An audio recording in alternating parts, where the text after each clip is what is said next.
Manish ji, Yes, Mr. Rawat. if people are still joining in, I No. think we should 2 more minutes, 3 more minutes. Right? Sure. Not a problem. We'll wait.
हाँ ठीक है.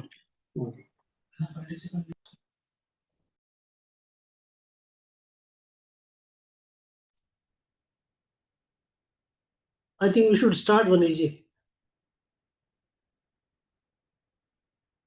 Hello. All right, Mr. Rawat. All right.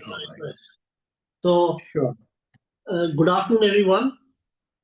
I, on behalf of Export Promotion Council for Handicrafts, welcome you all to this Exporter Clinics series, wherein today we are going to discuss on freight cost efficiency, best practices for competitive handicraft exports. As you all know, freight cost efficiency is very vital for competitive exports, where cost effective shipping and choosing the right freight mode, whether it is air, sea, or land, significantly influences one's profitability. Collaborating with experienced freight forwarders and negotiating favorable rates help reduce one's expenses. Planning shipments in advance and optimizing cargo space further cut costs while maintaining product quality. With this background, today's session has been planned. And to take this session, we have our very important expert faculty, Mr. Vanish Ahluwalia. He is a Group Vice President, Messrs. Seahorse Ship Agencies Private Limited. He is a senior executive with 30 plus years of experience in global supply chain, international shipping, and integrated logistics solutions. He has worked in leadership strategic roles while working with Indian and international leaders. Has a rich experience in handling diverse teams for operations, customer service, documentation, business development, HR, IT, digitization, so on and so forth. So, without further ado, I would request Mr. Ahluwalia to make his presentation, and I would request the participants to make it more interactive in the sense, if you have any questions, please do post it in the chat segment, or you may raise your hand. So what Mr. Ahluwalia would do is he'll make his presentation. He'll try and make you understand the significance of logistics.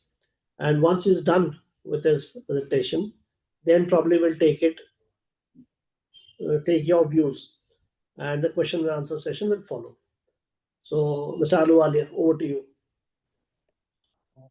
So thank you, Mr. Rawat. Once again, fantastic session EPCH has been organizing for the benefit of the exporting community related to handicraft.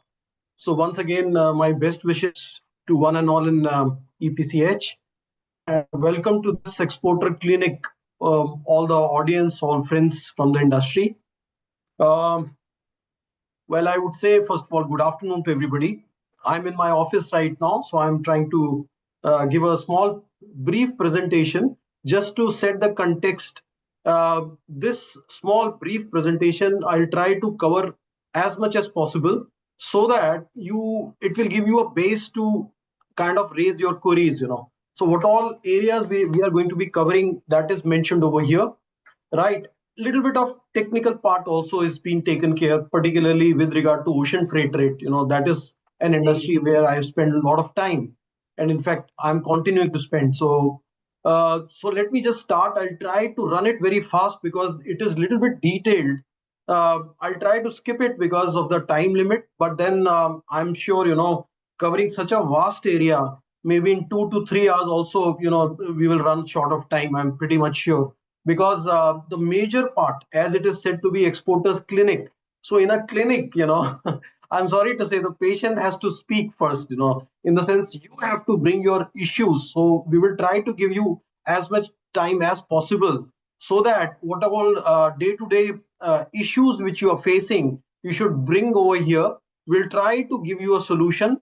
We'll try to touch upon that, because I'm pretty much sure that immediate instant, like an instant coffee solution cannot be given, but then I am working very closely with the EPCH. I would sincerely extend my gratitude to EPCH whole team, that they have always given me space, so that I represent my community of shipping line, freight forwarding service providers, logistic service providers, ICD port operators. So that is something which I had been busy with for 30 years. So what I will do is, I'll try consolidating my experience so that I bring some value in this particular program. All right. So let's start with my brief presentation. Although it is a long one, I'll try to run it fast so that major areas are covered. All right. So Mr. Rawat has already given an introduction of mine. Besides being an industry expert or industry professional, I'm also a faculty to their various programs, which is conducted by SHEMS in EPCH. So that is weekly or a monthly program, and I would say those are also tailor made. So please take out some time to visit their website and check on the detail about those programs, and also what timeline they have set, because they always do it well in advance. So that is also going to be bringing a lot of value to the exporter, and it is covering various areas, right? So I've spent almost 30 years. This is not updated. I've written 25 plus. But then I happen to be working with various shipping lines, freight forwarder, the organization who is trying to give a single window covering custom clearance, ITA, air freight, sea freight, rail, road, all, I would say, multimodal transportation.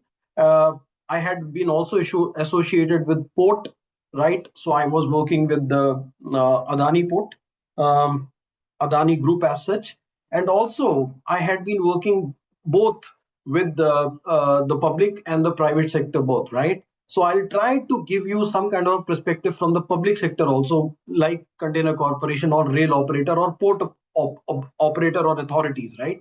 So we'll try covering that. Also, another area of mine to your interest is that I have worked in both sides of the table, I would say, both sides of the counter. I had been with the shipping company or service provider, and also I had worked with exporter, importer, and manufacturer, right? So I have handled quite a huge volume business. I had been a vice president for a company to look after their supply chains, and those were basically importing and exporting both, right? So in general, I'll try to bring the complete experience of mine today in this forum and try to make it more valuable to each one of you, right? So I start with one very important sentence. It is just not for merely mentioning in this presentation. I really do mean it. And I'm sure more than me, even the organizations like EPCH also means, exporters are very, very important entity for any country, they are actually said to be the fundamental drivers of the growth of the economy, right? They influence everything. They influence GDP, they influence in exchange rate, level of inflation, and interest rate. So they influence the country's economy. But then today, the topic is, what is that influencing your business, right? So one of the major impact or major area which is impacting your business is cost, the freight cost. Freight is not necessarily be ocean freight. It could be rail, road, air, whatever mode of transportation you're using. You have to pay out. It is a payout from your pocket to the service providers, right? We'll try covering all the service providers also. I'm sure each one of you are aware of it, but then we have not spent time, analyzing that whether what we are doing is doing in a correct way, or we are having some errors in our operations, right? So today, these are the things which we will be covering. In fact, I have listed it down for you. As I said, we will start with the stakeholders. We'll come to the freight cost management, how it is matters so much to your business. There are reasons, it is impacting your business. You could be gaining a lot of profit. You will increase your margins, or maybe you will be at loss. I'm sorry to say, if you are not focusing, if you are not serious about this particular management called freight cost management. So we'll talk about it in detail. We will discuss about the vendor, service provider, their freight cost structure. In fact, what I've done is, I'm expecting in this forum majority of exporters are there. I do not know if CHA or other entities are there, but then majorly I am expecting that exporter of all sizes are there, small, medium, and even the big ones.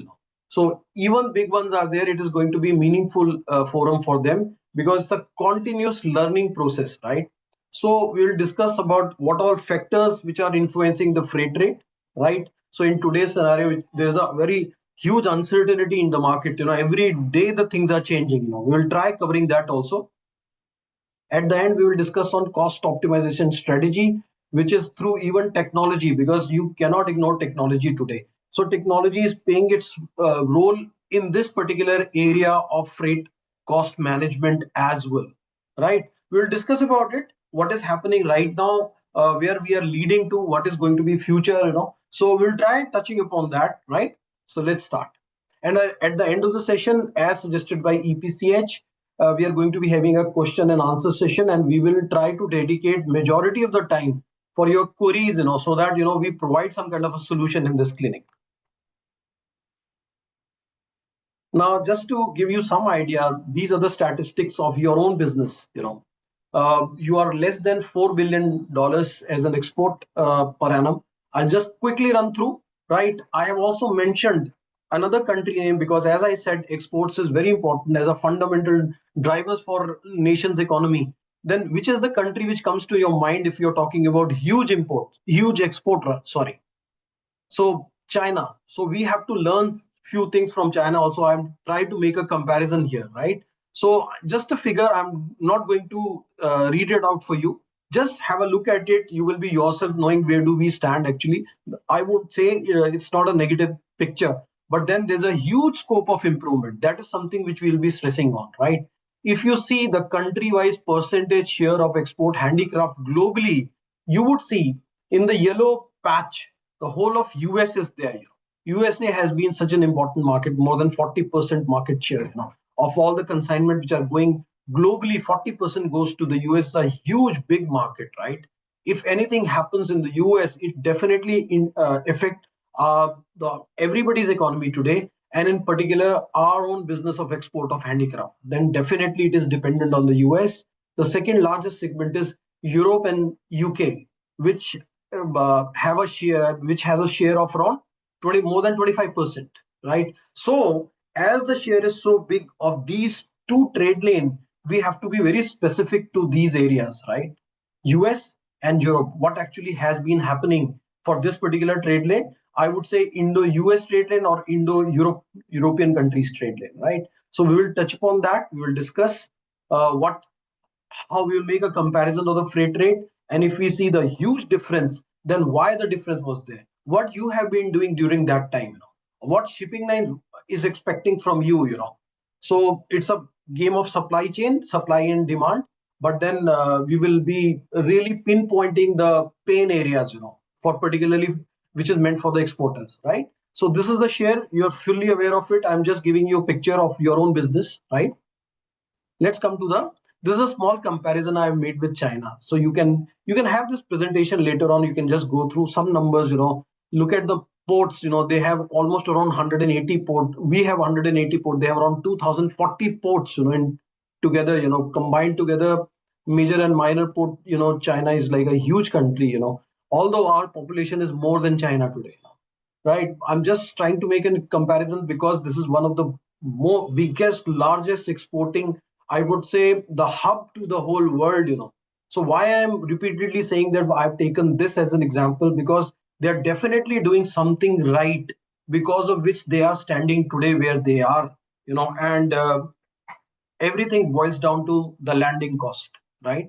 So they have worked on it very hard, and we have some exposure. A person like me who had been traveling everywhere get to know the practices which they have been adopting, to make their freight cost management system very strategic.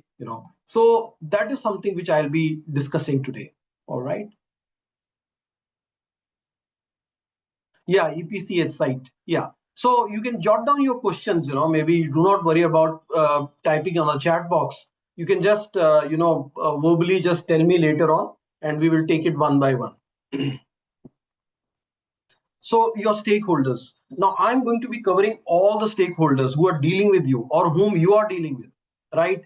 And I'm highlighting those ones who are charging you, for their service, whom you're paying, and you're not sometime really going through in detail, in depth, that what is that payout which is going to these stakeholders. So I'm trying to just list it down, and I'm sure we will cover all the stakeholders, particularly the parties who are vendor to you, who are providing a service to you, and they're charging some money for that from you, right? Of course, they have negotiated a price and you're paying it on a regular basis, right? Again, I'm saying in this forum, I'm expecting everybody to be exporter. So this particular presentation or this module is meant for all exporters only, right? It is not meant for the freight forwarder or CHA, because maybe I have to be very honest enough to share the loopholes of also today, so that it goes to the benefit of the exporters. All right. So who are the stakeholders? I'll start with one who is most important to you, is custom house agents. I'll try briefly giving you some kind of a background, although you're using them. But then, as I've spent around 3 decades, so how I've seen them transforming, what is the changing which has happened to these parties. Custom house agent, even today, is the most important entity. And I would say that this is the one organization who actually has got an entry barrier. Otherwise, in our business, particularly the service provider, there is no entry barrier. If you talk about freight forwarder or any intermediaries कौन होते हैं? The middlemen, the people who are serving you, who are non-asset based organization. So if you list those ones, you I would rate them number one, custom house agent, because they are really partners to your business. They have been there with you for a long time. And also, let me just share with you that you do not kind of keep changing your CHAs. You finalize one and you keep working with that CHA for a very long time. In fact, I've seen few of the exporters or even the importers. In fact, it is more important for the importer that they finalized once when they started the business, and the CHA remained for the lifetime. They have actually become a family member. I'm not trying to sell a concept of a CHA, but let me just share with you wisely that this particular entity work day and night for your business, right? They started with the custom clearance, of course, but then if I talk about early 90s, there was no concept of a freight forwarder. CHA used to also offer you the freight rates, right? They were arranging your transportation. Of course, they were doing custom clearance for which they were paid for. And these contracts which you sign with the CHA is one time. It could be for a year, for 2 years, or 3 years. But believe me, there is not a fixed cost if you're talking about a CHA. I do not really want to put a figure. Somebody might be charging high because he's providing a good service. His response time or responsiveness to your business is just excellent. So on that basis, he charges you some value for the service. So his charges are maybe higher than many others. So there are the reasons. You have to evaluate that reason. It is not a fixed cost. It is variable. It is basically uh, applicable or applied by CHAs individually. जैसे you are finalizing the chartered accountant, or God forbid, if you have got a court case, you appoint a law firm. So no, it's not necessary all the law firms are going to be having a same cost, same charges. I won't say the cost, the charges. So similarly, CHA or custom broker has got his own charges, which you have to negotiate. You have to balance out both the things: his cost, his charges, and your relationship, your long-term relationship, right? Because he needs to grow along with you. So he's a cost, definitely he's a cost, but he is giving a lot of services to you, right? Then the second category, which came, almost around 20 years back, I would say, was freight forwarder. In fact, NVOCC is not that old. NVOCC is non-vessel operating common carrier. Now, I'm right now taking more examples from the sea freight, but we will also talk about in between other mode of transportation like air freight also. So that's why I've kept the word ITA. But this category are, I won't really call them middlemen. It's a very wrong word to be used. They are intermediaries. They are ocean trade intermediaries, right? Or they are air freight intermediaries, right? So ITA agents are recognized by the organization called ITA, right? International Airport Air Transport Association. So like that, there are a lot of associations. Now, let me tell you, just like a CHA, you finalize on the basis of a license which he has cleared a CBLR exam, right? So he is the only entity who has come in this industry by passing out an exam. There is an entrance exam which he actually has qualified, and he's a qualified custom house agent or a broker. Like that, ITA is also kind of affiliated with these bodies. So it's always recommended that you must go with these parties, checking their affiliation or accreditations or the exams which they have passed. Now a lot of time I've seen the CHA is using somebody else's license. So where's the harm that you check whether it is their own license or not, right? So if he has leased out a license from somebody, he is also going to be paying that party a money, and which he is going to be recovering from you. Now, with all due respect to those ones also, right? I do not really want to have an ambiguity here, that why you are using a CHA who doesn't have his own license. It could be debatable. I do not want to really fall into that discussion. But what I'm trying to say is that you have a lot of variables through which you can measure his performance, his standing, his strength.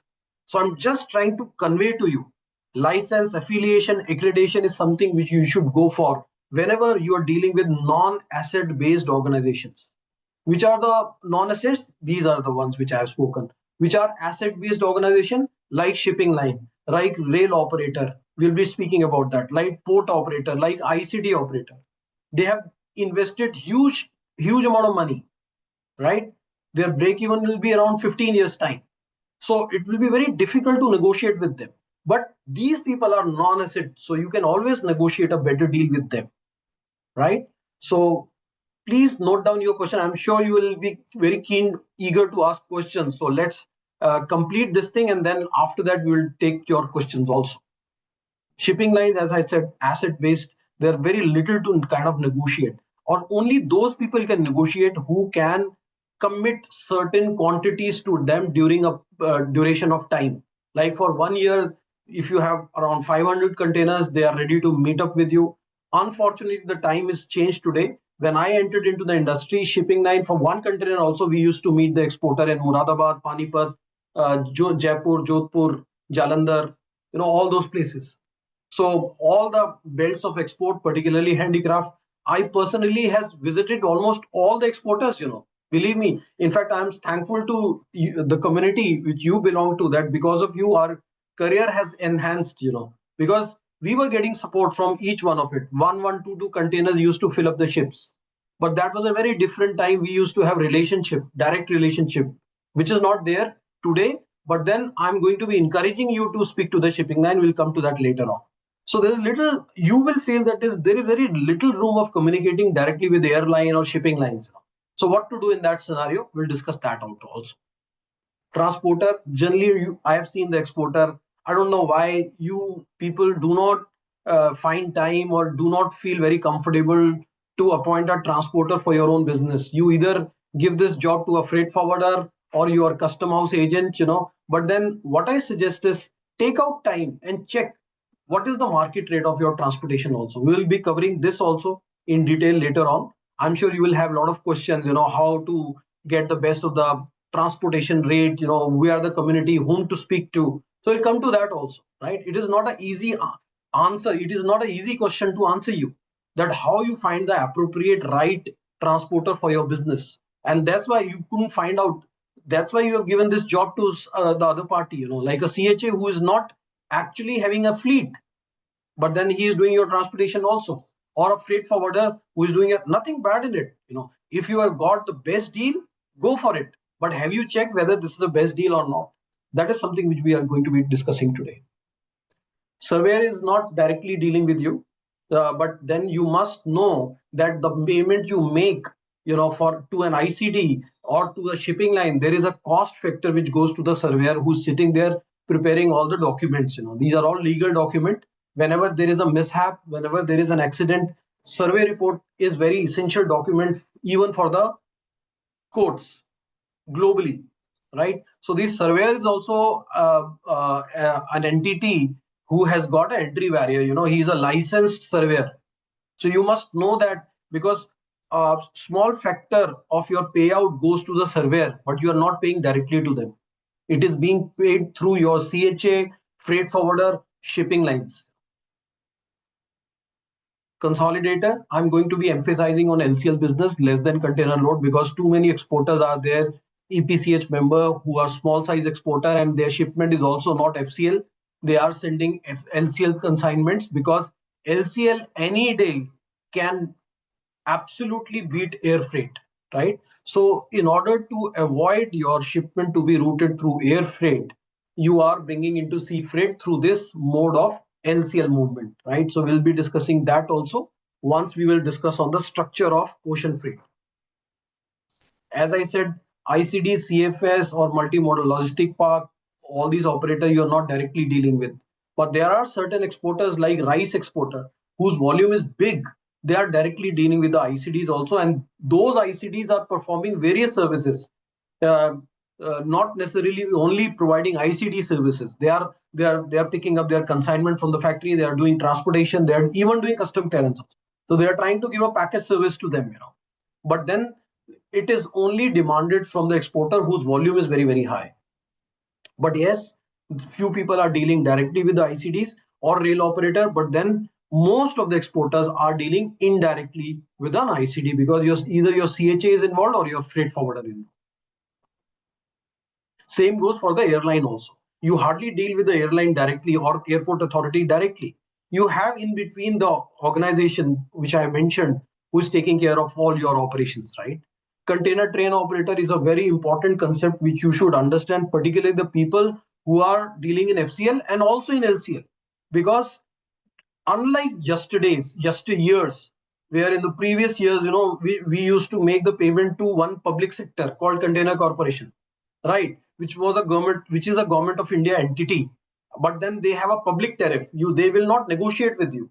But do you know that there are private operator also today? There are almost around 16, 17 of them, right? Who has got a license to run private trains. So those are called CTOs, container train operators, rather private container train operator. They are open to negotiate with you, right? So that is something which you should know actually, because inland haulage charges is huge actually, right? In India, in fact, rail freight is most expensive, one of the most expensive globally. Indian railway is most expensive as far as freight is concerned, and as far as fare is concerned for passenger, it is the cheapest. I don't want to fall into that debate, but freight is the highest, in the world. So that is being paid from your pocket. In fact, surprisingly, the railway freight in few sectors is much higher than ocean freight rate. Can you just imagine? So we'll discuss that also. Or but I'm trying to provoke you so that you should ask, in the sense, you have not paid attention to rail operations, so you must ask me, can I negotiate a railway freight? If yes, with whom? So we'll try, coming directly to those questions, and I'll try to answer you back. Custom authority, there's not too much to discuss. Your CHA is taking care of it. But then, are you checking all the activity which is being done in customs? Do you know what all charges are being paid to customs? Of course, you all are receipted amount, you say, or there are few are not. I don't want to again openly say that in this forum. You can understand that. But then, have you checked it? Have your representative gone to the port, to the ICDs, understanding the complete process of customs, where what is paid. Of course, you have to monitor that. You have to monitor operationally and commercially both the performance of all the operators whom you're using, all the service provider whom you're using. It's a tough call for me to take this session because all are my customers. Today we are together. We have grown up. I would say, the CHAs have played a very very vital important role, in our industry. But then, who will stop you to kind of everything should be monitored operationally and commercially both. Have you spent that time?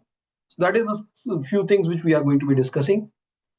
Of course, consigning, Now I'm going to be only showing one picture of Incoterms. I don't want to go in absolute detail. We don't have time, right? So these are the stakeholders who are involved in your business. You please tell me or just type it out if anything is left out. Well, you may say airline, you can keep it here. No problem. Right? There's one party whom we are going to be discussing. It should be coming over here, called digital freight forwarder. That is going to be the future. You must know that what is going on. I'm not asking you to immediately start using them. I'm not selling that concept to you today. But you must be aware of that there are certain digital service provider who has also come into the picture. Right?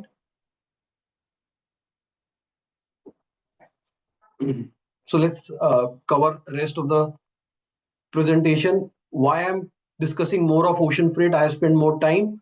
Plus 90% of the overall business value and weight both, value and volume both. If you take into account, maybe value wise it is 70%, and volume wise it is almost around 80 to 90%. The total world trade is being moved through ocean freight, maritime business. So why it is not important to be talking about it? There are a lot of surcharges, every day post COVID. You might have seen during the COVID, you have seen new surcharges. Today also everything is coming. We talk about sustainability. Yesterday I was a speaker in one of the forum where we were discussing how to make Indian logistics sustainable. There's a cost involved, but then today we call sustainability in logistics is not a cost. It's a competitive advantage, right? So to reach out to that competitive advantage by paying that money toward these all surcharges, are you getting any value in return? That is something you should be knowing about it, right? Or what all these surcharges, can these be negotiable? Very tough questions. Again, I've already mentioned shipping surcharge are almost beyond control, right? So you will be encountering with lot of surcharges in the time to come. Already there are so many. अभी मैं आपको दिखाता हूँ, there are so many of surcharges which has come in. We ourselves get confused. We are the operator of the vessel ships. Low sulfur surcharge, ISPS, IMS, GRI, overweight surcharge, bunker adjustment factor, fuel adjustment. So many of it there. But then I'm sure you have not paid attention to that. There is one surcharge and nobody can do anything about it, and you just pay it out. You just tell the CHA or a forwarder कि boss payment करो और BL उठाओ. Right? So let's just briefly go through that. Ocean freight का मैंने आपको बता दिया. It is basically in three parts. Freight, origin charges, जो आपके यहाँ पर है, if you are in Moradabad or in Jaipur or in Kolkata or in anywhere, Chennai, your origin charges, land side cost, port तक के charges is called origin charges. Once the shipment has sailed, when the vessel is arriving at the destination port, when the container is vessel discharge at that POD, we call it, port of destination or port of discharge, any charges will start incurring once the container is in on ground is called destination charges. Quickly, let's run through. Origin में ये सब आता है. Note it down. This presentation is meant for you. Note the question down. Don't note this list of charges. Don't worry about noting all these charges. This is for you. You can use it. Plus, what I request you is that have your query ready in hand, because these are the charges you are paying toward origin charges, right? What is telex release? If you have a question, we will discuss that out. You have to surrender the BL, you have to hand over to the shipping line over here, or you have to courier it to your buyer as per your payment terms. If you have an LC, it is as per the LC clauses. So detention and demurrage also. I'm sure too many questions are going to come from this topic. Destination charges, although you will feel that you're not worried about destination charges, but then if you have agreed upon a particular Incoterm without realizing the challenges which you are going to be facing under that Incoterm, or without even understanding that Incoterm, you will be in a very big trouble, because you are required to be paying even the destination charges also, being an exporter. Incoterms. So I'll very briefly touch upon Incoterms because it's a very important agreement, I would say, with the buyer. So again, you have terminal handling charges. There could be some congestion charge, whatever is there happening at the port, the importer is going to pay, and he will come back to you that I have paid this. So how to cross check it? It's very difficult job, let me tell you. Cross checking what buyer has paid at his country is something too difficult for you to cross verify. But then we will try to reach nearer to that. Of course, it has to be custom cleared. Again, under a specific Incoterm, one Incoterm, you are required to even get the custom clearance done on behalf of the buyer at destination. How dangerous it is actually. But then, for the sake of business, you even agree to that, right? But then, what all challenges it is going to bring, you must know beforehand. On carriage charges, if you are sending the consignment to the inland area, to the hinterland, suppose your shipment has gone from New York and it is required to be delivered at Atlanta, Georgia, or Dallas, Texas, so you are required to also worry about the on carriage charges which shipping line is going to be charging you. Or also you will check with your buyer that can you negotiate your on carriages in your country with a local transporter, so that we'll end up paying less. Those are the alternate. We're going to be discussing that, right? Again, detention demurrage even at destination, right? So different country, different charges. Please try to understand. Even forget about the different country, different shipping line charges the different charges for the same location. For inland haulage, the charges of shipping lines are different. The THCs, ICD same, the charges are different.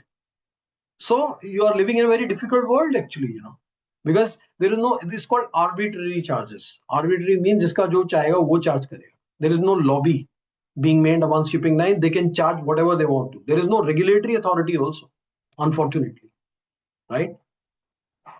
So information required by your freight forwarder so that he should offer you best price very, very fast are following. I am not going to be reading out for you.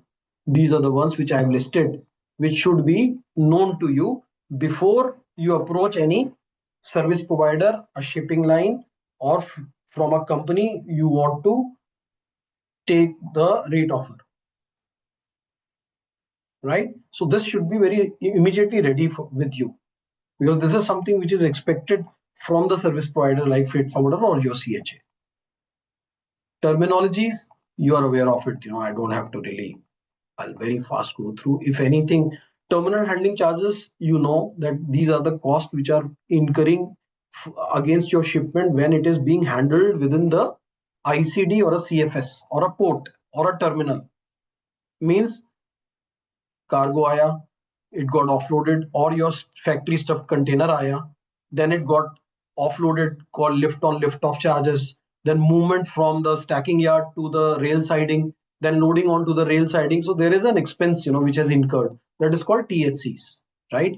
Each shipping line, as I said, using the same ICD. Now these are the loopholes, let me share, because this particular session is dedicated to all exporter. So I'm going to be very neutral, although I belong to this community, the other side of the table, but then I have to be very honest doing this particular exporter clinic session. So each line using the same standard ICD tariff, but they are charging different TACs because of their own cost factor. Somebody is not getting import, somebody is getting the empty containers from the port, it is incurring cost. So they are trying to inbuilt in some other areas, like that. Somebody is having huge amount of import coming in to the places like New Delhi. I'm picking example because I'm sitting in Delhi. So from here, if somebody has got a surplus of container, don't you think he is going to be lowering down the THC as compared to other shipping companies? So that is something which is happening. Purely the game of supply and chain, supply and demand. You must understand that every cost which you are paying, every charges which is applied by your service provider is applied on the basis of supply and demand, particularly the shipping lines, right? So what is inland haulage? The transportation charges by rail which is going to incur for carrying your shipments from an ICD or a hinterland point to the load port or port of loading, like from New Delhi to Nhava Sheva or New Delhi to Mundra, New Delhi to Pipavav, is the railway haulage. That also generally uh, is a standard cost, but then it is negotiable today. Or I'll just tell you few things. Let me just share. Previously everything was the shipping line used to raise the invoice for the inland haulage also. Slowly, shipping line gave it away to the private rail operator. When they came in, so rail operators were still charging you directly, but there are certain shipping lines who will not agree with you, that they will say that you have to pay the export inland haulage charges as per their tariff. They pay it in turn to the rail operator. Now that is a check which you have to see, which all shipping lines are available who allow you to pay directly to the rail operator, because you will end up paying lesser, right? So shipping line is not the operator of rail, but they're paying to rail, so they will definitely have a markup. I'm sharing with you. It is a fact. But then you can't fight it out with them. You have to be very smart enough to check which are the shipping lines who are allowing to make the payment directly to the rail operator. And rail operator, private rail operator, has got a tariff which is negotiable. Unlike container corporation, Concor has got a fixed tariff. Just like you're going as a passenger catching a train in a railway station, you don't negotiate, no. जो ticket है वो है, you have to pay that tariff or fare. So similarly, in public sector, you have to pay that freight. It's a fixed cost, in the sense it is fixed as per their tariff, which is non-negotiable. Unlike this, with private operator, you may say, I'm a regular user of your service. I have a certain volume. My volume is increasing. They will definitely not ignore that request, because they are in need of the business. Now there are three type of pricing strategies. Once you send a query, आपकी shipment ready हो गई, then you come in the market and you start making queries. So what is happening is, suppose you just expect you're dealing directly with the shipping line. So shipping line will have one cost of carrying your consignment. So they will just have some kind of a percentage of margin. Like if it is $1,000 to carry your shipment to a point A to country A to country B, they will say, okay, $350, I will give a freight of $1,350. So $350 is my margin. That is called cost-based pricing, right? Which is actually, you will say in your normal life, which is happening. Like people will mark up, and then whatever the cost is, they will have a margin and then sell it off. Another one is when there is a disturbance in supply and demand, then it is a competition based. That okay, who has got more inventory of containers? Who has got a best service to the US? Whose transit time is the best? Whose vessel schedule is most stable? That is competition based pricing. That they are competing with each other irrespective of what is the cost. Bottom line is definitely there. Now you will be surprised that lot of time, in fact, Europe का ocean freight आपने $250 नहीं देखा? $250 for a 20 feet to Rotterdam. Might have seen it, no? Right? So today you are paying 850. हो रहा है ना ये? So why it is happening? Purely supply and demand. They will go down to their operating cost. They will have a sheer loss, but they are trying to reduce that loss. That is called competition based pricing. Another third one is dynamic pricing. Peak season आ गया, दिवाली का time, sorry new year का time आ गया, So all the Christmas goods have to be shipped right now. All the handicraft which is meant for Christmas has to be shipped during this time of the year. So it's a peak season. And they will immediately come up and they'll say, you have to pay $500 per 20 footer toward peak season surcharge, which is going to be applicable from September to October to November. So that all the shipments which are affected for the Christmas time, shipping line will try to take the benefit of that situation. Everybody is doing that. मौके का फायदा उठाना, or being opportunist, that is a refined way to say in English, right? So that is dynamic prices. So you must understand the psyche, or the way how to your queries, how they are responding to you, why they have responded with a positive rate offer, which is lower as per your expectation, or negative, which is much higher. So you must understand what is going on in the market. Without understanding, you'll keep fighting with them. Arey, ye to bahut zyada hai. But then if you will substantiate, ki boss, there are 3-4 other shipping lines whose inventory is lying near to my factory, and what are you talking?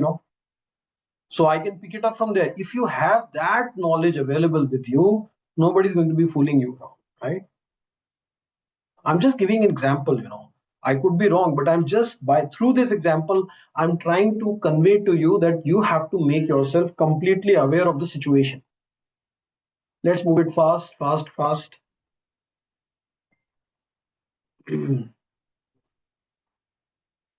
So these are the basic of ocean transport costs.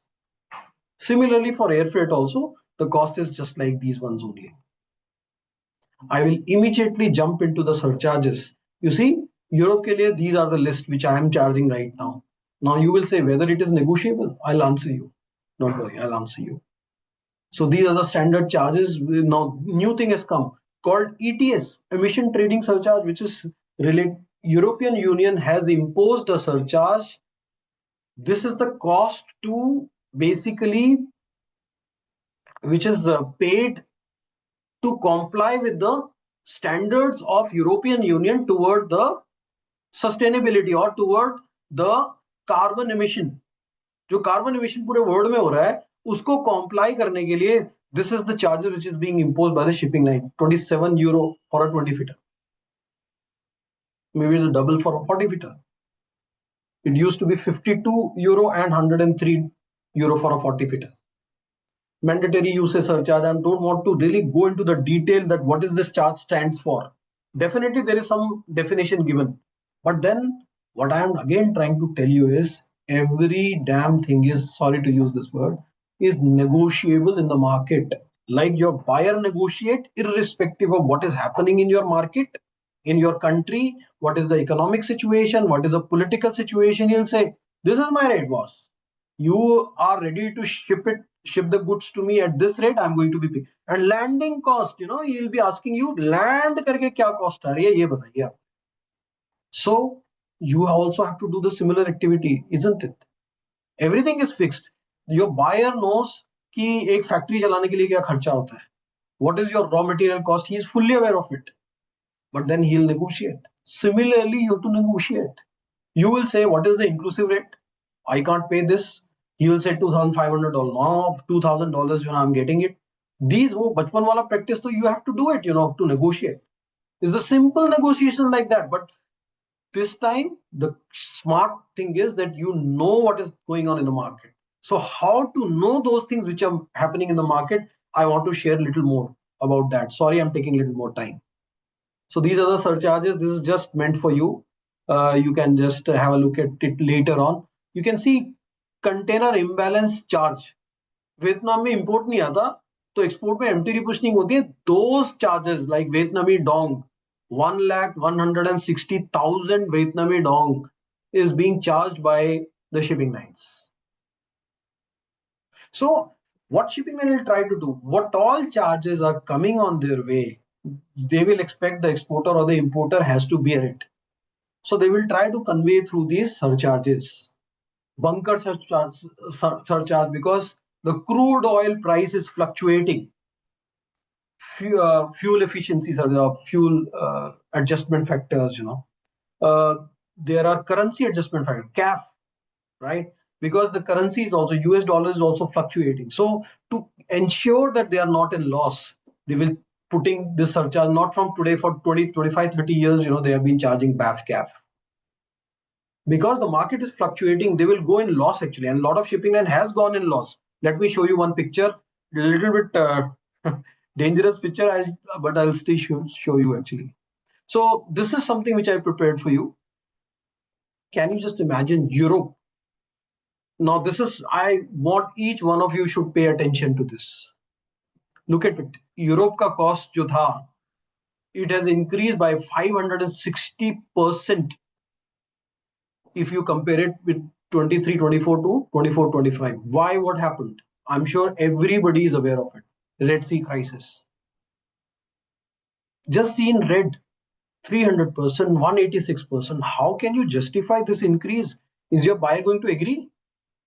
You have to make him agree, because shipping line can't do anything about it in that scenario. Why? Because they have been taking a longer route. I'm going to show you, just for your information, that the fluctuation can happen like this. ये तो कुछ नहीं है. COVID में what you have paid through your nose, I would say, like so bad situation for exporters. The freight rate for US West Coast has reached to $14,000. $14,000. Still container was not available. Space was not available on the ship. Rail operator was charging humongous, amount. Shipping lines was putting all surcharges. Can you imagine sea-going surcharge? I'm sorry, you had to go through that time, But purely what? Bottom line, supply and demand. Understand that in the market. Let's move fast. Yeah, this is one slide I want to show you. This is very serious slide again. You had seen during 1996, that was the beginning of my career, these number of shipping lines. I used to work for P&O Ned Lloyd. I spent almost around 8-9 years. One day it was acquired by Maersk Line. Sealand also was acquired by Maersk Line. So you will see, as you approach today's time, you will have very less of shipping lines. You have very less shipping line left. If you pick up one shipping line, you will find 4 shipping lines are there, or 3 shipping lines are there. Like ONE, Ocean Network Express, is a combination of NYK, K-Line, and Mitsui. All 3 Japanese carriers has formed one. They have merged into one. Few have acquired into one. CSAV has gone into Hapag or whatever, CMA CGM has acquired APL. Very strong line. Engine used to be there, not there anymore. Now MISC is there, gone. So what is happening? The number of lines is reduced. छोटा सा example दे देता हूं, आपको समझ में जल्दी आ जाएगा. Near to your house there were 10 grocery shops and there was a competition among them. अब वो क्या हुआ, उनका लॉसेस शुरू हो गया. सो एक ने दूसरे को खरीद लिया, किसी ने बंद कर दिया, वो बैंकरप्ट हो गया, उसने बंद कर दिया. सो आउट ऑफ 10, 6 लोग रह गए. तो 6 लोगों में भी 2 लोगों ने एक टीम बना ली, 3 लोगों ने एक टीम बना ली, और एक अकेला रह गया. 6 लोगों में those grocery shops. So 2 have come together. So 3 of them came. A category हो गई, एक B category होगी, और एक C category होगी. All along, it is the similar concept over here. So this is kind of A category where 3 grocery stores are there in one shop. Now here there are 2 grocery owners who have joined hand together, and they said, okay, we will have one site, one shop, and this is one all alone. Now this one all alone is facing a lot of heat actually from rest of the 2 shops. So he also decided one day that let me run in parallel and also try to tie up with them. If I am unable to sell the goods before it gets expired, let me transfer or shift it or fulfill their needs, because they are getting more sale. So similar thing is happening in shipping line, and we call it consortium. So less of the carrier are reducing in number, and the consortiums are becoming bigger. So one is Premier Alliance, you must know. Another is Ocean Alliance, and the third one is Gemini Alliance. Never people believed in our trade that Maersk is going to be joining hand with their immediate competitor Hapag-Lloyd. So that is something happening in the trade. So what is left for the exporter? You have less choices amongst the shipping line to negotiate rate, or your forwarder or your CHA will have less options left. So you have to be really aware of the service detail of all these concerns. Now, these are, I'm talking about European trade lanes, which is one of the most important as on date when USA is facing a big trouble because of the tariff war. Whatever is happening, I don't want to enter into that discussion. But then there is a problem. So how to shift your business into Europe? And in Europe also, there are not too many carriers available. So this scenario should be, you should be aware of it. Once you are speaking to your buyer, you should be in a position to explain that, boss, this is a problem which I am facing. There's only one consortium which is active from my Indian base port to Europe, and this is the cost. So it will be handy, useful for you to negotiate with your buyer also. These knowledge which you will gain through your more interaction in the trade. That is something which I am advising you or suggesting you. So that you are not only worrying about your good. Of course, you're the manufacturer. You have to buy. You have to take care of a complete supply chain of your goods. You have to get the raw material. You have to produce it. You have to transform that raw material into finished goods. You have to warehouse it. All those things, and you have to be worried for your orders also. So you get very little time on logistics or on the cost of logistic costs which are incurring in logistics. Forget about optimizing it. अब your time ही नहीं है वो देखने का भी. So that is something which in this forum I am pushing you, that you start looking into these areas also. This is also as important as manufacturing your product or sourcing raw material or securing the orders for your business. It is that important today. That's why the lot of organization is spending manpower, resources, money on procurement and their supply chain. After COVID, बहुत लोगों को अकल आ गया actually. So they are really spending a lot of time and effort on their supply chain today. Let's move it fast. Red Sea crisis, I don't want to really show you too much. This is, I'll show you through a figure. You used to send the goods to Europe like this, even to US East Coast like this. This is a shortcut of the whole world. It's called Suez Canal through Red Sea. ये block हो गया था. That's why 500% ऊपर गया freight, because long haul यहां से south Africa से cap of good hope से घुमा के यहाँ पे यूरोप में लाना पड़ा. डिस्टेंस इंक्रीज हो गया 6,500 किलोमीटर्स. ट्रांजिट टाइम इंक्रीज हो गया 14 days. End of course freight rate has shot up like anything. $3,000 for the same container which was booked, and on board shipping line वापस आकर कहती है you have to pay $2,700 or $3,000. I can't help it. Only then, because they had lost substantially. Ship में attack हो गया. Just see, 60 ships were attacked. Unprecedented event. What do you do? But these are the lessons which we should learn. Right? So in this scenario, what should we do? So immediately, I'm just moving. Like cost high हो गई, business tough हो गया, buyer के साथ relationship खराब हो गए, but then you had to completely kept yourself updated of the scenario, that what is today's scenario on a day-to-day basis during that crisis, so that you communicate with your buyer and you communicate with your service provider also. Boss, this thing has happened. I've seen one shipping line has really delivered the goods on these many days. Of course there was a delay, but like Maersk line, I've heard they have delivered, they've charged very less from their customers. That is an information which is very critical for you.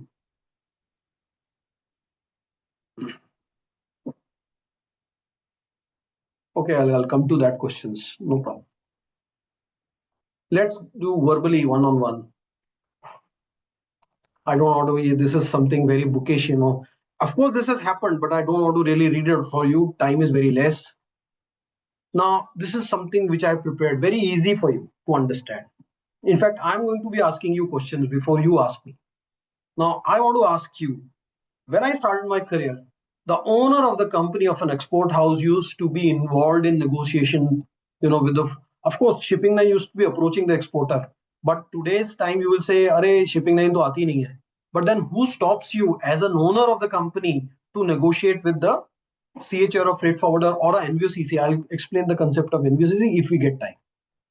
But is it you? Because I'm going 25 years back when the Malik of the company used to be welcoming me and saying, Manish, बताओ यार अभी क्या freight लाए हो और आगे महीने का क्या हाल चाल है?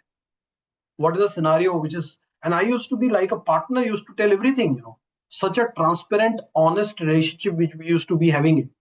At the most difficult time, we have tried helping a lot of exporter. At our difficult time, a lot of exporter has supported us. So this is a mutual thing which used to happen. अभी नहीं होती वो. Second question, CHA को दे दिया सब कुछ करने के लिए.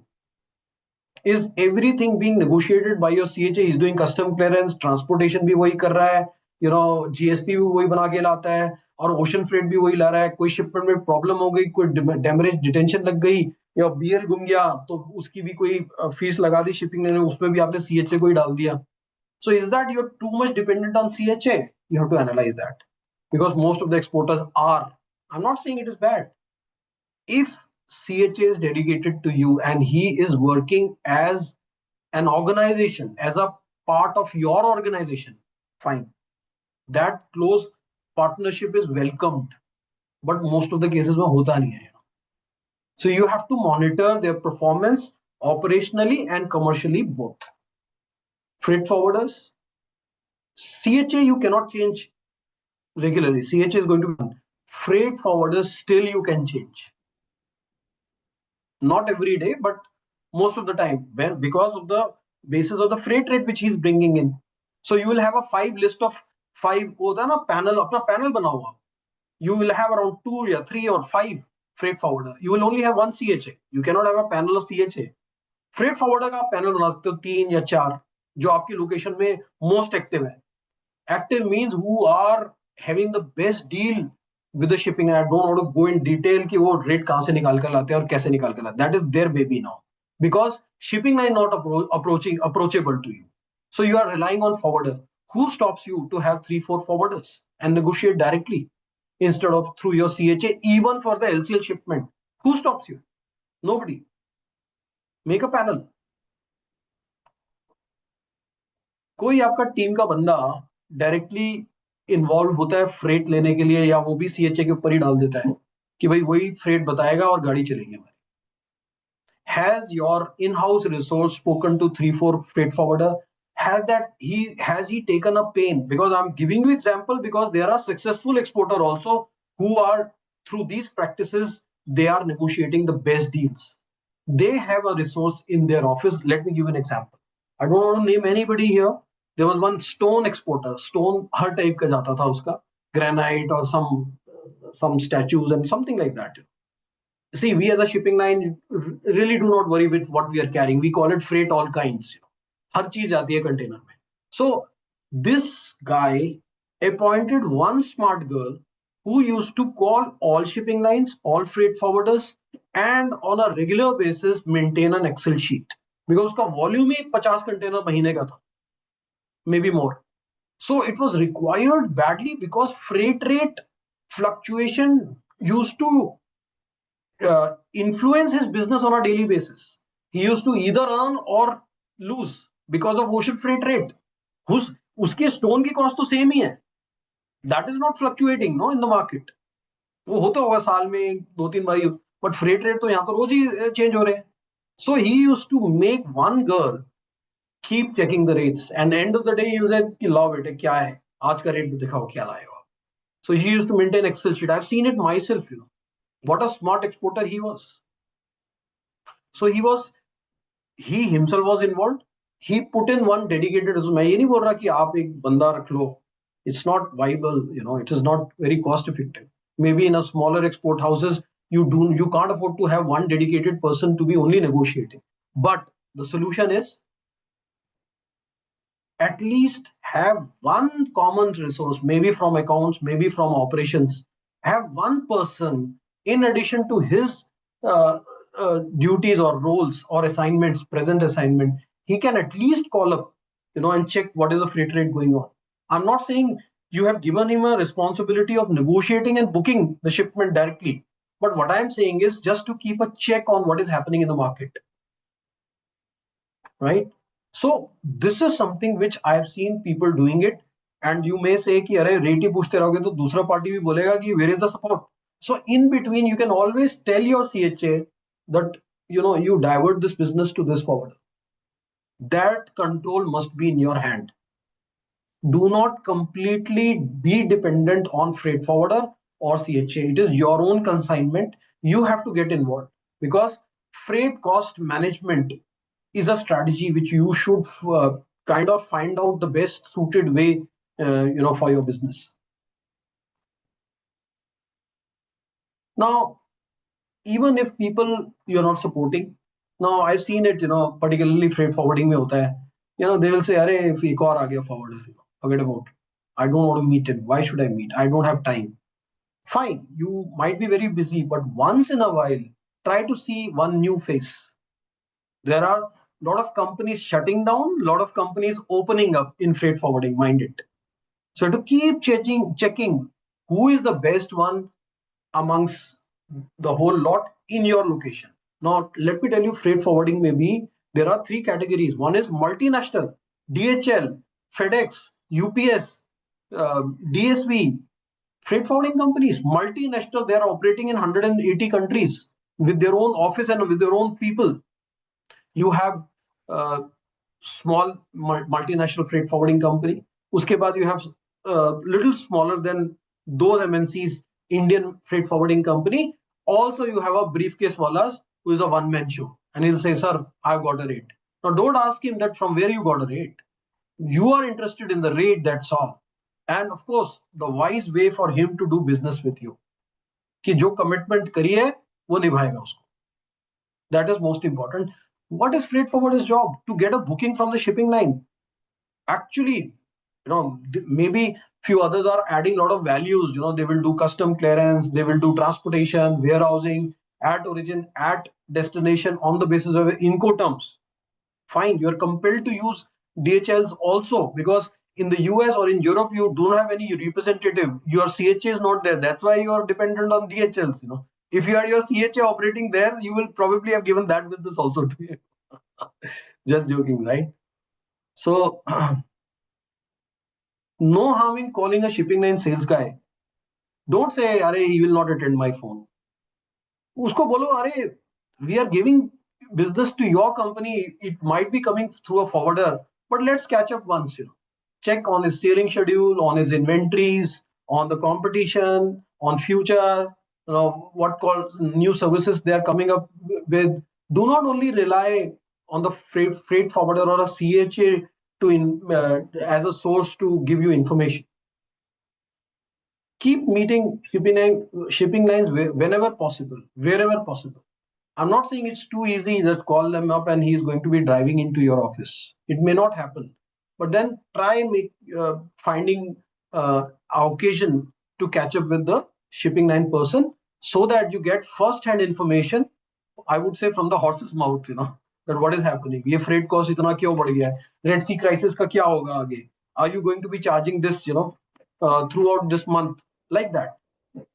Because your forwarder is also getting information from the same source. So nobody can stop you to be approaching. Your forwarder will not say, "Arey sir, aap mujhse kaise mil liye?" You are the owner of your cargo. You are the BCO, we call it, basic cargo owner. You're a big guy. You're the king in the whole community. Everybody is paid from the charges which you are paying to them. सबका घर चलता है उससे.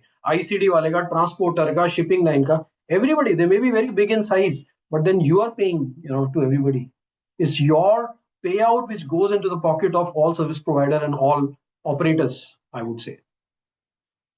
ये इसीलिए नहीं बोल रहा कि ये सेशन एक्सपोर्टर के लिए है, but it's a fact. एक मैगजीन आती है जैसे कि ये, आप इसको पढ़ो. I don't know if it is visible in the screen. Yeah, exim. ऐसी बहुत सारी है, इसमें बहुत इंफॉर्मेशन है, शेड्यूल्स दिए हुए शिपिंग लाइन के. I refer to my competition is doing what. Nobody can stop you. Take out some time, go through this exim newsletters, daily times. ये किस लिए जरूरी है ये सारी चीजें करना? एक तो मैंने कुछ बताया आपको. दूसरा, you have to keep your buyer informed about what is going on in the market. right? Because supposedly you are not informed. Your buyer will say, I'm not totally unaware of it. How you expect me to work on this cost with you? That is a typical reply from the buyer's end. He is not ready to listen to you. Force him to listen to you. That will only happen if you inform him, right? Well, this is easy said than done. You have to take out time. There's a lot of efforts you have to put in, to achieve this. uh, Communicate important exim development to your buyer with regard to the condition in your country, condition at the port, condition at ICDs, transportation strike हो गई, कोई farmers agitation हो गया, कोई road block हो गया, कोई port की लेबर की स्ट्राइक हो गई. So you inform and you also expect the similar information from the buyer also, but that can only happen if you are informing the buyer. Number one. एक और चीज जो मैं भूलना नहीं चाहता हूं is digital freight forwarder has come into this picture, like just like Make My Trip and all, just like Olas and Ubers. So what they're doing is they are non-asset based organization. So, freight forwarder भी non asset है, but at least उसका कुछ man power है जो physically भी आता है आपके ऑफिस में. डिजिटल में तो वो भी नहीं है, सब डिजिटल मोड में चल रहा है. So they also have come up and they might be pushing their services toward you. Might not be physically coming, but you may see in the screen or may see an advertisement. No harm in visiting those websites just to cross check. This is the best reference check done by you on the freight rate. All the freight rates are available, can you imagine, in the portal. Shipping line की भी digital website आ गई है, module. और in fact कुछ shipping line तो बोलते हैं digital customer है. पहले हम बोलते थे वॉक इन कस्टमर, जो एक्सपोर्टर वॉक इन कस्टमर होता था, फॉरवर्डर वॉक इन कस्टमर होता था, कि भाई उसको टैरिफ में हमने शिपमेंट उठा ली, अपना टैरिफ बेचा, and then he is book the shipment. Today it is called digital customer. Why? Because you are checking on the website, you are in a position to visit the website of each shipping line, and people like Hapag, Maersk Line, CMA CGM, they are offering freight rate on their digital sites. No harm in going and checking, because you would know that कितना markup करके forwarder, अगर उसके पास special deal भी है तो कितनी special deal है. I'm not saying stop your business with a forwarder or a CHA, but at least you must know how much he is earning from you. That is important, right? Now this is an Incoterm one-page thing. I don't want to be elaborating. Just go through peacefully. सबसे favorable Incoterms for you is जहां पर buyer का section blue है. जितना blue है उतना अच्छा है आपके लिए, सिंपल, एज एन एक्सपोर्टर. जितना ग्रे एरिया में हो आप, that is more dangerous. So don't be in grey area. तो I purposely kept it grey.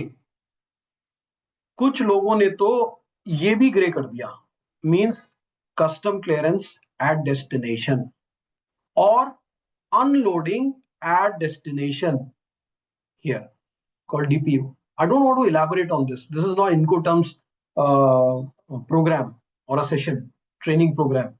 वो भी Incoterms के भी EPCH is kind enough to organize, and they pick up trainers like us for that dedicated session for Incoterms. So if you don't understand Incoterms, try attending those sessions organized by EPCH, because you must know complete knowledge of Incoterms, and then only you can agree on the Incoterm. How can you agree on the Incoterm without knowing it? तो मैंने क्या करा है, यहाँ पे मैंने सारी risk को मेंशन कर दिया है, और वो किसके कौन सी Incoterms के अंदर किसकी रिस्क है, who is responsible to load the container, freight charges कौन पे करेगा, इंश्योरेंस कौन करेगा. Only two Incoterms will state that insurance has to be done by the exporter. This and this, जहां पर आई आता है CIP and CIF. I don't want to go in, मैं detail में चले जाऊंगा, सॉरी. अब खत्म करते हैं, क्वेश्चन आंसर सेशन शुरू करना है. एक छोटा सा वीडियो दिखाता हूं मैं आपको. एक गवर्नमेंट ने भी एक ऑफर कर दिया आपको, एक solution. You can trace out your shipment. अगर आपको आपकी शिपमेंट का स्टेटस ही नहीं पता, तो अगर बेस्ट डील भी आपने निकाल ली होगी, then also it is going to be a futile exercise. If it is delayed, not connecting to the targeted vessel, then your buyer will be upset with you. How to overcome that? एक छोटा सा video दिखाकर, then I'll be finishing you out. This is the, again I'm saying, this is a PPT meant for you. through EPCH, this is going to be shared with you. Now let me just run this video. ये सुनाई दे रहा है आपको? ये नहीं आ रहा तो आप प्लीज बता दीजिए. So we can see the video, Maniji, Okay, but very we good. can't hear it. Very good, sir.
इसमें video we can see, audio नहीं है Manish ji.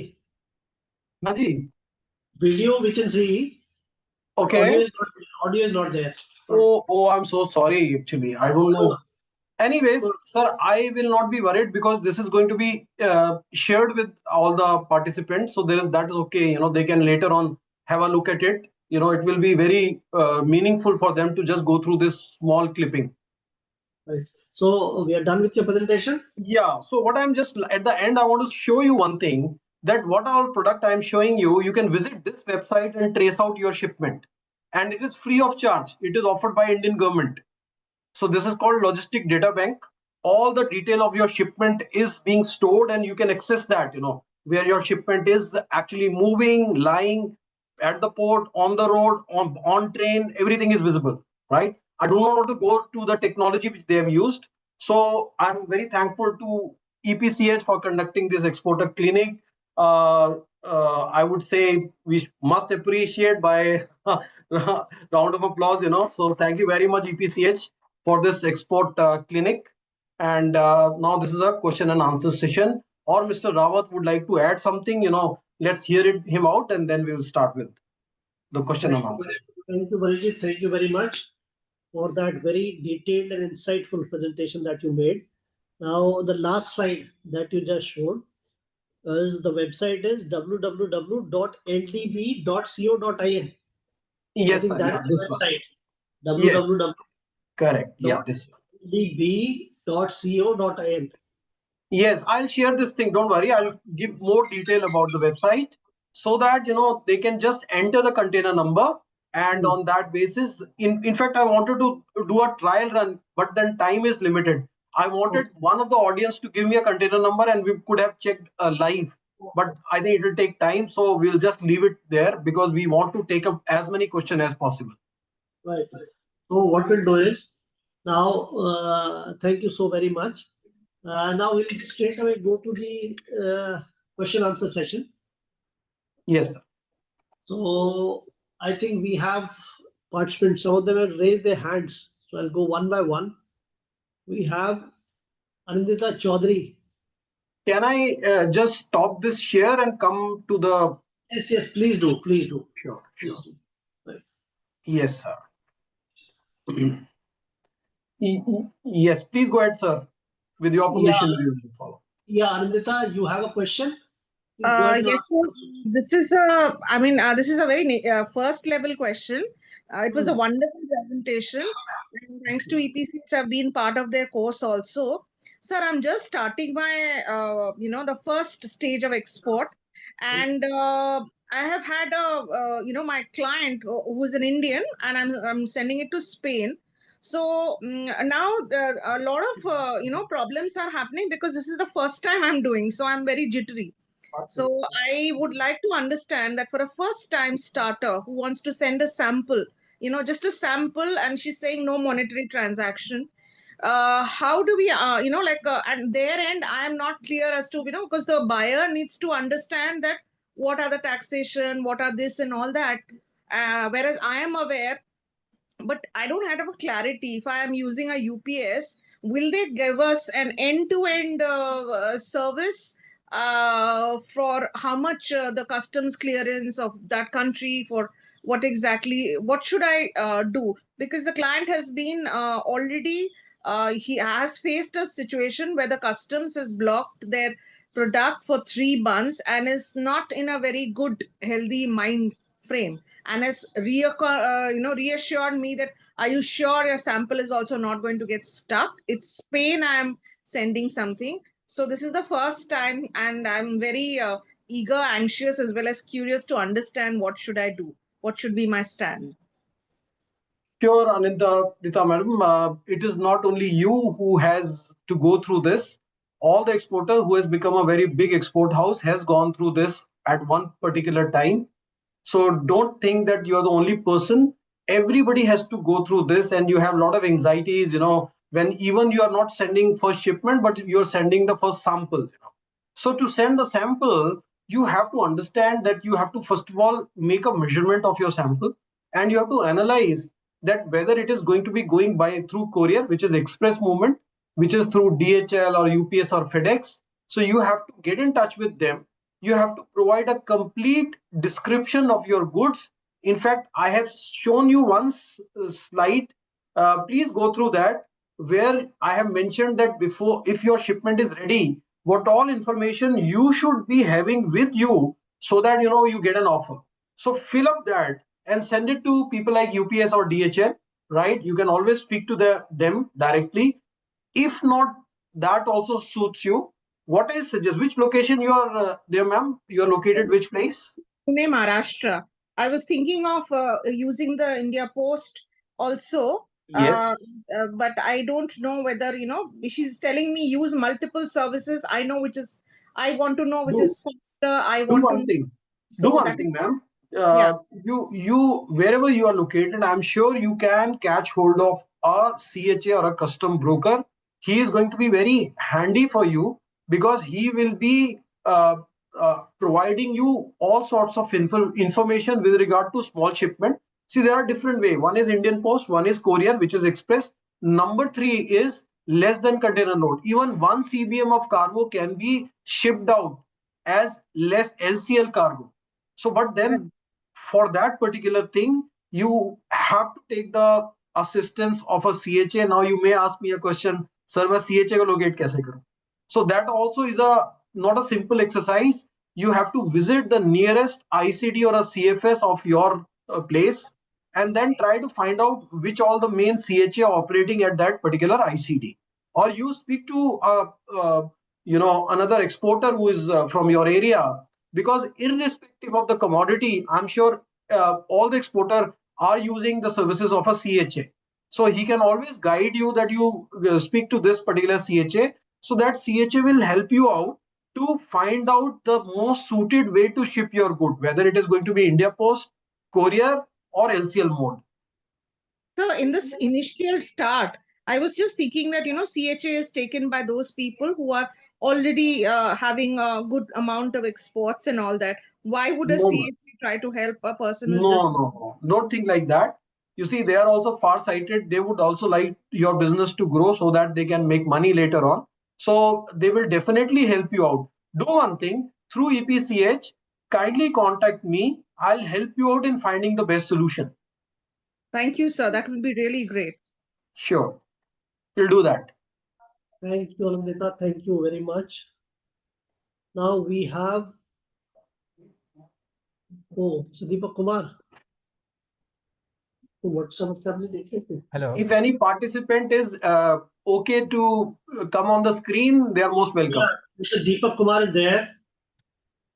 Yes, yes. First of all, I would like to say thank you to Mr. Alwalia and Rajat sir who have organized this fantastic session.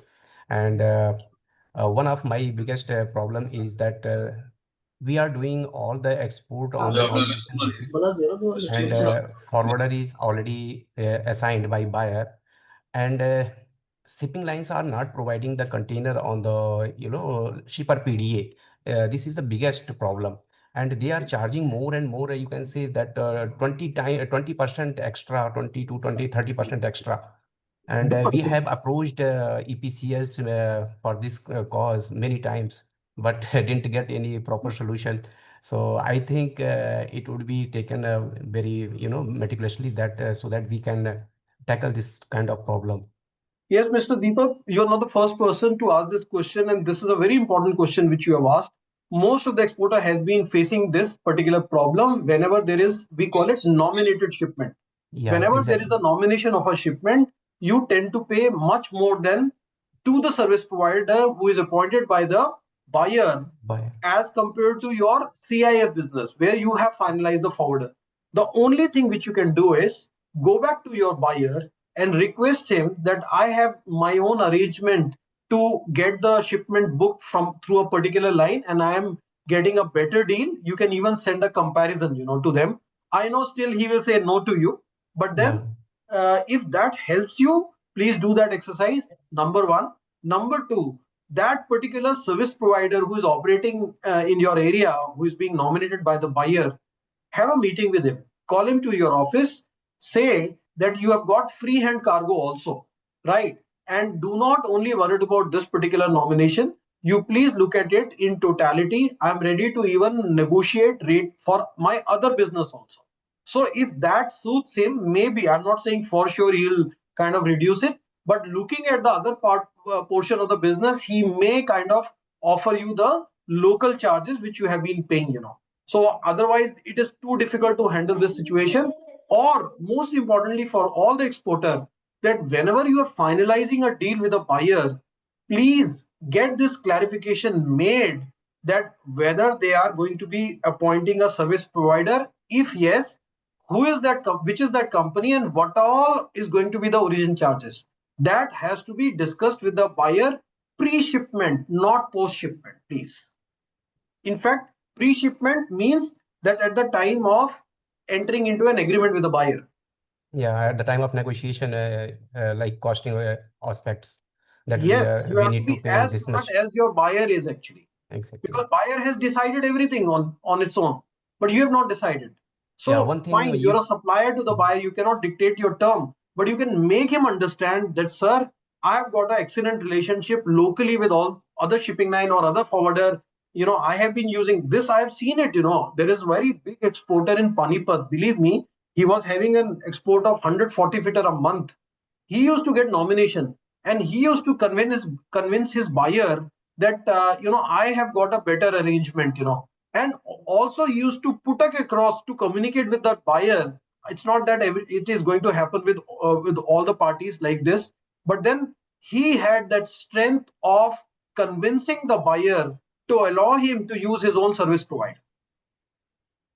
Okay. I know you have not got the answer, but then please follow these activities continuously. You will be successful. Now we have Mr. Shyam Sundar. Yes, Mr. Shamsundar, please go ahead. You have to unmute yourself, sir. Mr. Sham. Or else we have somebody from Rithi Designs. Hello, my voice is Yes. audible. Hello. Yes, ma'am. Yes, you are. Go ahead. Sir, I wanted to check about, we are based in Mumbai, and like these demand surcharges. That's like create, like add a lot of to the cost. So is a chance of negotiating on these demand surcharges, especially the DHL and FedEx? Okay. Now I would like to ask you that which location, which destination you are sending the goods to? US and Europe. US and you. And this is purely decided by you on the service provider? Yes. Okay. So have you checked up with everybody whenever they are offering you some these surcharges? Have you We gone? have checked. We have checked. It's especially in this season because of the Christmas, Yes. and in this season from October till January. So you are So answering your own question that if you had planned your shipment well in advance, you would have avoided these surcharges, you know. But nevertheless, you can do one thing. You request DHL or whosoever is there to offer you a inclusive rate offer, including all surcharges together, and then you try negotiating at that level. Do not allow them to offer plus plus plus. Request them to make a inclusive rate offer and then negotiate. Number one. Number two, try to give them the projection of the coming year so that they also consider that thing in their mind while offering you a negotiated rate, you know, or revision of the rate. Because some kind of a attraction, you have to lower them, you know, you have to give some attraction to them. There has to be a reason that they will come down to the rates. thank you so much. Thank you. You're welcome, ma'am.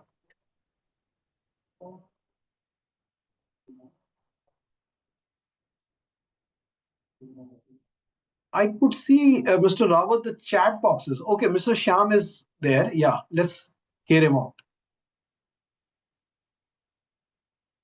Yes, Mr. Sham, you have to unmute yourself first. Mr. Sham, go ahead. Okay. Or else you can look at the chat. Yeah. I'll just go through the chat because few people are more comfortable to write the questions. I would like. Yeah. Number बता दूं मैंने? Yes, Mr. JP Singh has asked a very, very important question. I think he has gone through this issue because he has been very specific to the amount which is he has paid toward overcharging by the freight forwarder or a CHA by a nominated forwarder. So, Mr. Singh, I'm very sad to tell you that there is no regulatory authority, there is no governmental directives, you know, to control this. EPCH, Mr. Rawat personally has been involved in raising out these issues. But unfortunately, in most of the country, you do not have a regulatory authority who will ensure that these things are not taken care of. These things are taken care of. But I must tell you one thing: lot of cases EPCH has resolved in association with trade people like us. You know, similarly, another exporter was facing a problem. We spoke to the service provider, to the consolidator, and we resolved that issue. It was a pending issue for 2-3 months. There was a demurrage charges. Consolidator was not agreeing to, So there is no regulatory authority, number one.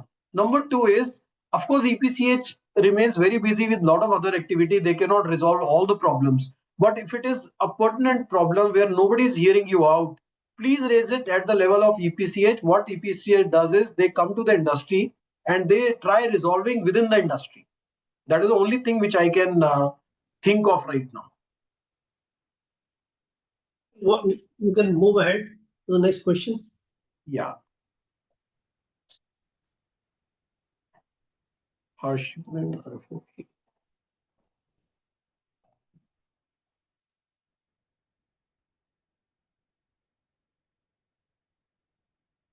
It's the same thing which I have already taken up, Mr. Sham. So it's a similar question that, shipper PDA, this one gentleman has already asked this question. There is an issue of a nominated FOB business. So I'm sorry that you have to go through this thing, but then it is not very easy to get it resolved. You have to speak to that particular service provider, or you request your buyer to allow you to kind of use your own service provider. Or for future, you please discuss these aspects at the time of signing an agreement or before the deal or at the time of a deal when it is going to be finalized, that if there is any nominated forwarder, who is that party, what are the origin costs, all those things has to be well negotiated beforehand so that you are not landing up in this situation.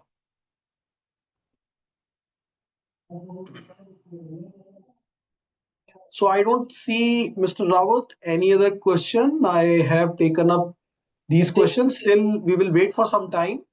If more questions are there, I love to answer it. I think we are done with it. And if anyone has any other query, so please do write into us at exporters clinic at exportersclinic@epca.com. My colleague is going to write in the chat box. You can send in your queries at this email ID and we'll get them responded. And Vaniji, if you want to share your email ID, I can do that for you.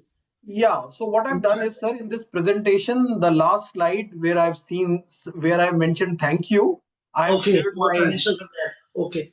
contact details. So if you can share this PPT, is going to be very handy for all the participants to refer to, maybe for future also. Okay, we'll definitely share this with all the participants. So I think if there are no more questions, we can close it. Amit Khanna is there. One last question. I think Mr. Sure. Amit Khanna is there. This is one last question. Mr. Khanna, go ahead, ask your question. Mr. Rawat, good evening. I had spoken to you this morning, and my first question, if you see, you really scroll up, I had the first question there. You were talking about the expenses and we need to negotiate, but what I hearing was that if EPCH, along with the other participants over here, can actually consider which we are saying these are the expenses that are service there, because today under a lot of headings people are charging, and the can you hear me now? Mr. Aluwalia, can you hear him? We'll try hearing it out, although there is some disturbance Hello? in the audio. So we will try. I was trying to reach out to your question on the chat box, but I'm sorry I couldn't find it out. Mr. Khanna, it is, if you just scroll up, it's the first question probably. I'll try going through it once again. Just hold on, please. I'll just try it out.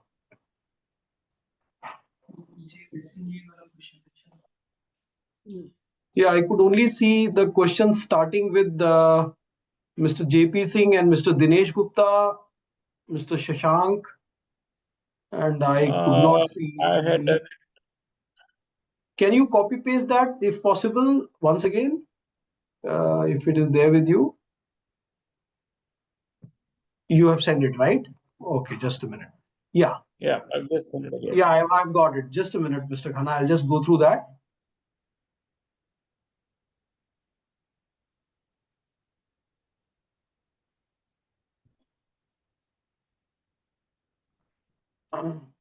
Yeah, Mr. Khanna, it's a good suggestion. But let me tell you one thing. As I right at the beginning of the session, I mentioned it that these all charges are on the basis of arbitrary charges we call it, because it's independent charges of all shipping line. Even freight forwarder also charge a different way, because there is no regulatory body which is controlling these all charges or surcharges. So it is not possible to really bring everything in one single Excel, because all the shipping line, as I mentioned, even THC, which should be a standardized charge, or inland haulage charges, differ from one shipping line to the other. Although their payout to the same rail operator is going to be the same. So we are really facing this problem actually. So it is too difficult to because you see, one shipping line is charging a surcharge while other is not charging that, for the same destination also. So it is a purely independent call of the service provider or the operator or the shipping line carrier. They are taking that call, and it's an independent market also. So it is very difficult to collect all the charges in one single sheet actually. You see, we understand what you are saying, but what we are trying to explain over here is that if we get a ballpark figure saying this is the minimum that you should be paying, or this is what it should be, then we know exactly what it's going to be. As you said that it varies, yes, the variation would be there, we understand that. But if we do not have a benchmark under which what to operate on, it becomes very difficult for us to then say, okay, what is the right way of looking at things? No, Mr. Khanna, try to understand another thing. I understand that it's a big effort on behalf of everybody, but if it is undertaken, it'll No. take a few weeks to kind of No, tabulate it it's and not say about, these are what it is. it's, Because we sometimes will they put, say, just hold on, Mr. Khanna, just charges hold on on. account. No, just hold on, please. I've understood your question. It is not about putting in an effort. We can put up as much effort as we can, to resolve your issue.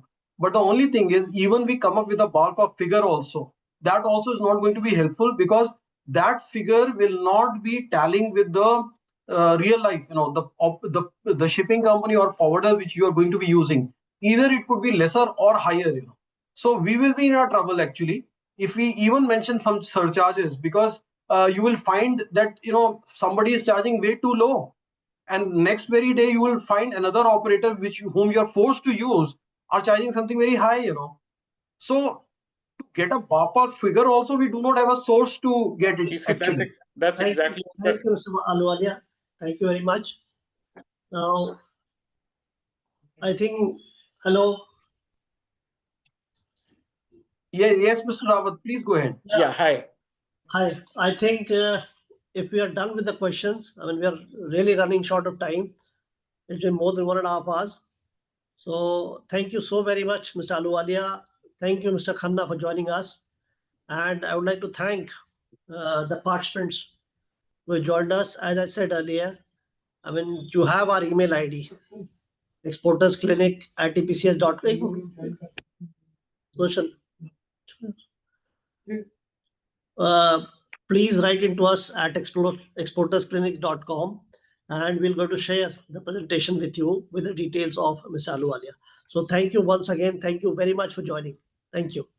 Thank you very much, sir. Thank you all the participants. Look forward to answer the rest of the queries. You can always approach EPCS through this email ID, which has been advised by Mr. Rawat. So have a good day.